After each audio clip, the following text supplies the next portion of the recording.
नमस्कार दोस्तों, मैं हूं पवन कुमार। स्वागत करता हूं आप सभी का अपने यूट्यूब चैनल में। तो दोस्तों, आप सभी को पता होगा कि ट्रिपल सी जून 2025 का एग्ज़ाम डेट आ चुका है, जो 18, 19, 20 जून को निर्धारित किया गया है। तो मैं आप सभी को फिर ट्रिपल सी से रिलेटेड 30 प्रश्न लेकर के आया हूं, जो कि हर एग्ज़ाम में बार बार पूछे जाते हैं। तो बने रहिए हमारे चैनल पर और हमारे वीडियो को अंत तक देखिए। चलिए मैं ले चलता हूँ डायरेक्ट आपको क्वेश्चन की तरफ। तो हमारा क्वेश्चन हमारे स्क्रीन पे है, आप लोग देख सकते हैं। पहला क्वेश्चन दिया है दोस्तों कि निम्नलिखित में से कौन सा साउंड फाइलें हैं। तो आपको जानकारी के लिए मैं बता दूं तो ये जो बी वाला ऑप्शन है, वेव फाइल होती है हमारा साउंड फाइल है। तो इस तरह से हमारा हो जाता है ऑप्शन बी इसका सही आंसर। इसके बाद अगला दिया है कि निम्नलिखित में, दूसरा क्वेश्चन, निम्नलिखित में से कौन सा ब्लैक चेन का आविष्कार किस वर्ष किया गया। मतलब कि निम्नलिखित में से ब्लॉक चेन का आविष्कार किस वर्ष किया गया था। तो इनमें से जो ब्लॉक चेन टेक्नोलॉजी होता है, इसको बनाया गया था 2008 में। तो ये ब्लॉक चेन होता है जो एक ब्लॉक के पीछे दूसरा ब्लॉक, दूसरे ब्लॉक के पीछे तीसरा ब्लॉक बना होता है।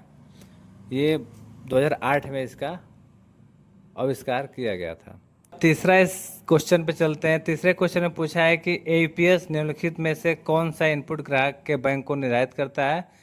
तो एईपीएस का मतलब होता है आधार इनेबल पेमेंट सिस्टम, जिसका करेक्ट आंसर हो जाएगा INN। INN का मतलब होता है यूजर आइडेंटिफिकेशन नंबर, जो कि होता है 6 डिजिट का। इसमें ये जो पहला ऑप्शन दिया है पिन का मतलब होता है personal identification number. Personal identification number होता है। इसके बाद ये स्विफ्ट होता है। स्विफ्ट का मतलब होता है society for world wide inter bank financial telecommunication, जो कि इंटरनेशनल लेवल का फंड यानी कि पैसा ट्रांसफ़र करने के काम में आता है। यानी कि कह सकते हैं कि हम लोग एक देश से दूसरे देश में पैसा ट्रांसफ़र कर सकते हैं। जो सीवी भी है, ये एटीएम कार्ड के पीछे लगा होता है, जो कि 3 डिजिट का होता है। और सीवीवी का पूरा नाम होता है कार्ड वेरिफिकेशन वैल्यू। अगला क्वेश्चन है, चौथा क्वेश्चन,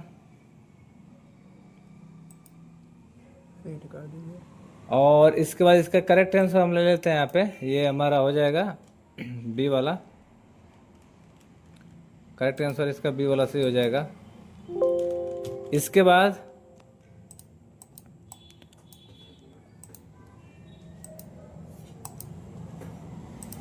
अगले क्वेश्चन की तरफ हम लोग चलेंगे। तो अगला क्वेश्चन दिया है कि निम्नलिखित में से किसके द्वारा दो अलग अलग लोकल एरिया नेटवर्क को जोड़ा जा सकता है। तो इसका हो जाएगा करेक्ट आंसर ब्रिज के द्वारा हम लोग दो अलग अलग एरिया के नेटवर्कों को आपस में चाहे तो जोड़ सकते हैं। और पांचवा क्वेश्चन दिया है दोस्तों, सीविजिल ऐप किससे संबंधित है। सीविजिल मतलब कि ये सी का मतलब होता है चुनाव, और चुनाव को इंग्लिश में यहाँ पे करते हैं इलेक्शन। तो ये इलेक्शन इसका करेक्ट आंसर हो जाएगा। ये सीविजिल जो है, ये इसका करेक्ट आंसर हो जाएगा चौथा। तो ये करेक्ट आंसर इसका चौथा हो जाएगा। तो सीविजिल ऐप जो है ये चुनाव आयोग से संबंधित है। अगले क्वेश्चन की तरफ हम लोग चलेंगे। अगला क्वेश्चन दिया है कि बूट स्ट्रैपिंग को किस रूप में जाना जाता है। तो बूट स्ट्रैपिंग जो होता है हमारा, ये कोल्ड बूट होता है। कोल्ड बूट जो कि कंप्यूटर चालू होने की प्रक्रिया को बोला जाता है। तो इसका करेक्ट आंसर हो जाएगा बी वाला। तो ये कोल्ड बूट होता है। इसके बाद अगला क्वेश्चन दिया है कि विंडोज 10 में डॉट डॉट डिवाइस को सेट करने का विकल्प चुनकर प्रिंटर को जोड़ा जा सकता है। मतलब कि किस ऑप्शन का प्रयोग करके हम लोग प्रिंटर को जोड़ सकते हैं। तो इसका हो जाता है दोस्तों प्रिंटर एंड स्कैनर।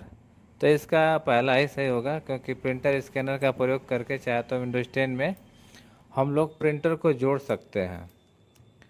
चलेंगे हम लोग आठवें क्वेश्चन की तरफ।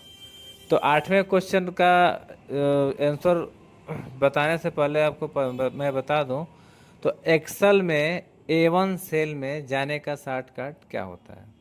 तो माइक्रोसॉफ्ट जो एक्सेल होता है, तो माइक्रोसॉफ्ट एक्सेल में अगर आप किसी भी सेल में हैं और आपको जाना है पहले वाले सेल में यानी कि A1 सेल में, तो A1 सेल में जाने का शॉर्टकट जो होता है वो होता है कंट्रोल प्लस होम, यानी कि करेक्ट आंसर इसका हो जाएगा हमारा ए। इसके बाद अगला क्वेश्चन हमारा 9वां क्वेश्चन है, अगर आप D11 सेल में हैं तो किस कुंजी की मदद से A11 सेल में जाएंगे। तो इसका जो करेक्ट आंसर होगा, इसका D11 सेल में है और हमको जाना है A11 सेल में, तो इसका करेक्ट आंसर हो जाएगा हमारा सिर्फ होम बटन, क्योंकि होम बटन दबाते हैं तो जिस भी रो में रहते हैं उसके पहले वाले रो में डायरेक्टली चले जाते हैं हम लोग, तो इसका करेक्ट आंसर सी हो जाएगा। इसके बाद अगर 10वां क्वेश्चन दिया है कि एक्सेल न्यू शीट लेने का शॉर्टकट क्या होता है। भाई साहब, एक्सेल अगर हम लोग खोलते हैं तो नॉर्मली सीट हमारा 3 दिखता है, लेकिन 3 के बावजूद भी हम लोग चाहे तो इसमें सीट बढ़ा सकते हैं, और वो किस शॉर्टकट से ले सकते हैं, तो इसका शॉर्टकट होता है कंट्रोल प्लस सीट प्लस 11, यानी कि इसका करेक्ट आंसर हो जाएगा सी। इसके बाद अगला क्वेश्चन है हमारा, एक्सेल में अगले सीट पर जाने का शॉर्टकट कुंजी क्या होता है। तो देखिए, अगले सीट पे जाने का मतलब कि जब हम नीचे की तरफ जाएंगे तभी अगले सीट पे जाएंगे, तो इसका जो करेक्ट आंसर होने वाला है कंट्रोल प्लस पेज डाउन, तो इसका करेक्ट आंसर हो जाएगा हमारा बी। इसके बाद अगला क्वेश्चन दिया है कि एक्सेल में नंबर को करेंसी में बदलने का शॉर्टकट क्या होता है। तो जो नंबर को करेंसी में बदलने का जो शॉर्टकट होता है ये होता है हमारा control plus shift plus F4। ये CCC में क्वेश्चन बार बार पूछा जाता है, इसलिए इसको आप लोग ध्यान से पढ़ के जाइएगा। तो इसका करेक्ट आंसर हो जाएगा हमारा पहला, यानी कि कंट्रोल प्लस शिफ्ट प्लस 4। इसके बाद अगले क्वेश्चन की तरफ चलेंगे, एक्सेल में नंबर को डेट में बदलने का शॉर्टकट कुंजी क्या है। तो नंबर में बदलने का शॉर्टकट कुंजी होता है दोस्तों कंट्रोल प्लस शिफ्ट प्लस 3, तो इसका करेक्ट आंसर हो जाएगा दूसरा, यानी कि कंट्रोल प्लस शिफ्ट प्लस 3। चलते हम लोग 14वें क्वेश्चन पे। तो दिया कि एक्सेल में कॉलम इंसर्ट करने का शॉर्टकट कुंजी क्या है। ये हमेशा पूछता रहता है, हर एग्जाम में पूछेगा और हर शिफ्ट में पूछता रहता है। तो ये जानकारी के लिए बता दें आपको, तो एक्सेल में जो कॉलम इंसर्ट किया जाता है, चाहे रो इंसर्ट किया जाता है, चाहे सेल इंसर्ट किया जाता है, तो कॉलम रो सेल इन सभी को इंसर्ट करने का एक ही शॉर्टकट होता है, वो होता है कंट्रोल प्लस प्लस। तो कंट्रोल प्लस प्लस से हम क्या कर सकते हैं कि माइक्रोसॉफ्ट एक्सेल में एक नया कॉलम और रो जोड़ सकते हैं। अगला क्वेश्चन दिया है, एक्सेल में कॉलम को डिलीट करने का शॉर्टकट कुंजी क्या है। तो जिस तरह से कॉलम हम लोग कंट्रोल प्लस से जोड़ते हैं, सेम उसी तरह से कंट्रोल प्लस माइनस, यानी कि पहला ऑप्शन इसका से हो जाएगा। कंट्रोल प्लस माइनस के साथ हम लोग कॉलम को मिटाते भी हैं। अगला क्वेश्चन दिया है कि राइटर में टेबल इंसर्ट करने की शॉर्टकट कुंजी क्या है। तो जो टेबल होता है, टेबल का मतलब कि जो इस तरह से हम लोग टेबल देते हैं, आप लोग देख सकते हैं कि मैं स्क्रीन पे दिखा रहा हूँ। ये जो टेबल होते हैं, टेबल ये टेबल मैंने लगाया, तो इन्हीं सब टेबलों को जोड़ने का शॉर्टकट होता है, तो इसका करेक्ट आंसर हो जाएगा कंट्रोल प्लस F12, यानी कि कंट्रोल प्लस F12। अगला क्वेश्चन है, नेक्स्ट क्वेश्चन, किस शॉर्टकट कुंजी का प्रयोग करके साइड बार इंसर्ट कर सकते हैं। तो इसके लिए जो शॉर्टकट होता है हमारा control plus F5, side bar होता है, जो कि राइटर में मिल जाएगा, हमारा कैल्क में मिल जाएगा। साइड बार में 6 सेक्शंस होते हैं, 6-7 सेक्शन, तो इसका करेक्ट आंसर हो जाएगा ए। राइटर में कुल कितने प्रकार के मेनू होते हैं। तो मेनू का मतलब जैसे होम टैब, इंसर्ट टैब, ये इसमें दिया हुआ है तो इसमें टैब होते हैं, लेकिन राइटर की बात करें तो राइटर में कुल 11 प्रकार के मेनू होते हैं, तो इसका करेक्ट आंसर हो जाएगा ए, यानी कि 11। इम्प्रेस, तो इम्प्रेस दिया है, इम्प्रेस का मतलब होता है पावर पॉइंट, यानी कि प्रेजेंटेशन। आप लिब्रे ऑफिस में जाते हैं तो वह इम्प्रेस हो जाता है। इम्प्रेस में कुल कितने मेनू होते हैं, तो इम्प्रेस में कुल मिला जुला के 10 मेनू होते हैं, 10, यानी कि करेक्ट आंसर इसका हो जाएगा चौथा, यानी कि डी। आधार संख्या का भंडारण किसे कहा जाता है, तो आधार संख्या का जो भंडारण होता है, जो स्टोरेज होता है, वो होता है हमारा आधार मैपर पे। ये क्वेश्चन हमेशा पूछता रहता है, ये 5-7 बार पूछ चुका है। तो ये हमारा आधार मैपर हो जाएगा। और इसे देखिए ये आधार कार्ड का जितना सारा काम किया जाता है, और आधार कार्ड जिस वेबसाइट के माध्यम से जारी किया जाता है, उस वेबसाइट का नाम है UIDAI, मतलब कि unique identification authority of India. इसके बाद पैन कार्ड दिया है, तो पैन कार्ड में पैन का मतलब होता है परमानेंट अकाउंट नंबर। और जो NSDL दिया है, तो NSDL का मतलब होता है नेशनल सिक्योरिटीज डिपॉजिटरी लिमिटेड।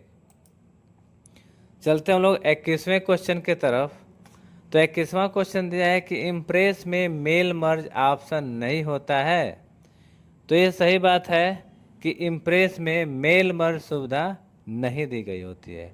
ये पिछले महीने यानी कि मई के एग्जाम में पूछा हुआ क्वेश्चन है, तो इसका करेक्ट आंसर हो जाएगा ए। चलते हम लोग नेक्स्ट क्वेश्चन की तरफ। मैक MAC मतलब मीडिया एक्सेस कंट्रोल, MAC का पूरा नाम होता है मीडिया एक्सेस कंट्रोल।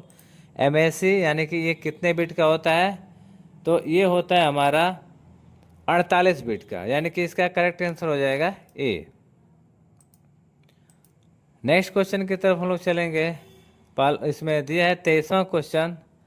23वां क्वेश्चन दिया है कि बैंक को इंटरनेट से कब जोड़ा गया।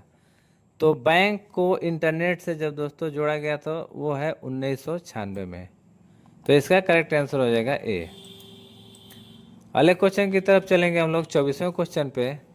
तो 24वां क्वेश्चन हमारा है कि गूगल क्रोम में पिछले टैब पर जाने की शॉर्टकट कुंजी क्या है।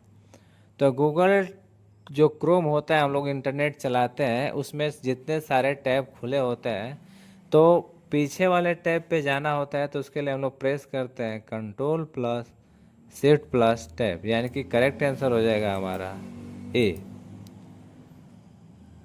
इसके बाद निम्नलिखित में से USSD समान है, मतलब किसके समान है।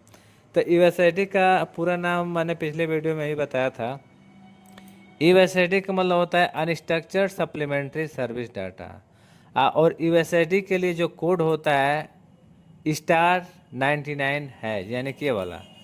तो USSD किसके समान कार्य करता है, तो USB ये बिना इंटरनेट का काम करता है और SMS के रूप में काम करता है। तो इसका करेक्ट आंसर हो जाएगा बी, यानी कि SMS। चलते हैं हम लोग अगले क्वेश्चन की तरफ। 26वां क्वेश्चन दिया है कि आपके कंप्यूटर से इंटरनेट पर फाइल ट्रांसफ़र करने की प्रक्रिया कहलाती है। तो इंटरनेट पर फाइल कोई भी अगर ट्रांसफ़र करेंगे तो इस प्रक्रिया को हम लोग क्या कहते हैं, अपलोडिंग, फॉरवर्डिंग, FTP, डाउनलोडिंग। तो इसको हम लोग कहते हैं अपलोडिंग। तो इसका करेक्ट आंसर हो जाएगा ए। ये कमांड प्रॉम्प्ट का क्वेश्चन है कि 27वां कि निम्नलिखित में से किस कमांड का उपयोग फाइलों को हटाने के लिए किया जाता है। तो इसमें जो इसका करेक्ट आंसर हो जाएगा आरएम कमांड का प्रयोग करके हम लोग फाइलों को हटा सकते हैं। तो इसका ऑप्शन बी वाला सही हो जाएगा। चलते हैं हम लोग नेक्स्ट क्वेश्चन की तरफ कि लिब्रे ऑफिस राइटर में रूलर को हाइड और अनहाइड कर सकते हैं। तो इसमें रूलर जो होता है, जैसे यहाँ पे देख सकते हैं आप लोग, ये सब रूलर बना हुआ है, ये माइक्रोसॉफ्ट वर्ड है। तो लिब्रे ऑफिस में पूछा है, तो लिब्रे ऑफिस में कभी कभी ये रूलर, जैसे मैंने व्यू में जा करके इसको यहाँ से हाइड कर दिया, देख सकते हैं कि स्क्रीन पे मेरा रूलर छिप गया। तो अगर रूलर को फिर से वापस लाना होगा तो ये लिब्रे ऑफिस का क्वेश्चन है, उसके लिए शॉर्टकट होता है Ctrl+Shift+R, यानी कि करेक्ट आंसर इसका हो जाएगा सी। 29वें क्वेश्चन पे चलते हैं। एक्सेल में पिछली शीट पर जाने की शॉर्टकट कुंजी क्या है। तो एक्सेल में अगर आपको बता दें तो एक्सेल में Ctrl+ पेज अप, अगर प्रेस करते हैं अपने कीबोर्ड से तो आप चाहे तो जितनी सारी सीटें खोले होंगे उसमें से पिछली सीट पे चले जाएंगे। तो इसका करेक्ट आंसर हो जाएगा ए। अब आखिरी क्वेश्चन की तरफ हम लोग चलते हैं जो कि लास्ट क्वेश्चन है। इनमें से आप कैल्क यानी कि एक्सेल, कैल्क का मतलब एक्सेल हो जाएगा, में दिनांक डाल सकते हैं। तो कैल्क में यानी कि एक्सेल में दिनांक डालने का जो शॉर्टकट होता है वो होता है हमारा control plus semi column. Semi column को प्रेस करेंगे तो माइक्रोसॉफ्ट एक्सेल में चाहे तो हम लोग दिनांक डाल सकते हैं। तो ये था हमारा ट्रिपल सी का कुछ बहुत ही महत्वपूर्ण क्वेश्चन जो कि आपके हर परीक्षा के लिए इम्पोर्टेंट है ट्रिपल सी में। उम्मीद करता हूँ कि मेरे द्वारा बताया गया प्रश्न आप सभी को काफ़ी अच्छा लगा होगा, और मेरा वीडियो अच्छा लगे तो वीडियो को लाइक करें, शेयर करें और हमारे चैनल को ज़्यादा से ज़्यादा सब्सक्राइब करें। धन्यवाद।